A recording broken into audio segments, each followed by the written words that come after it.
நம்ம இந்த முதல்வன் படத்துல வந்து பார்த்துருப்போம். ரேஷன் கடையில பார்த்தோம் அப்படின்னா, வெயிட் மிஷின்லாம் வந்து இப்போ 1 கிலோவுக்கு ஒரு 100 கிராம் கம்மியா, 200 கிராம் கம்மியா இந்த மாரிலாம் வச்சிருப்பாங்க.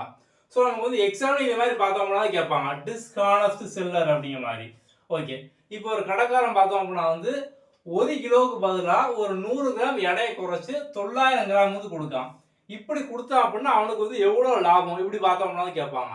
இப்போ நமக்கு 1 கிலோ அப்படின்னா 1000 கிராம்னு தெரியும். அப்படிதானே? ஓகே.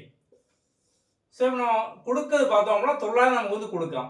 அப்போ நம்மகிட்ட வந்து 100 பார்த்தோம் அப்படின்னா வந்து ஆட்டையை போடலாம். 100 கிராம் வந்து ஆட்டையை போடலாம். அப்படிதானே? அப்போ நம்ம வந்து 100 டிவைடட் பை இங்கே நம்ம என்ன தப்பு பண்ணுவோம் அப்படின்னா வந்து நிறைய பேர் இந்த 1 கிலோவே நம்ம வந்து கீழே 1000 கிராம்னு போட்டுருவோம்.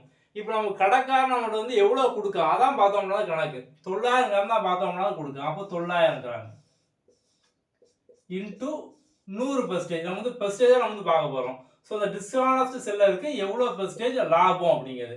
ஸோ இன்டூ 100 2 0 நம்ம 2 0 வந்து அடிச்சிடலாம். இப்போ 100 டிவைட் பை 9 ஸோ 11 டைம் பண்ணோம் அப்படின்னா 99 ஸோ 11 1/9.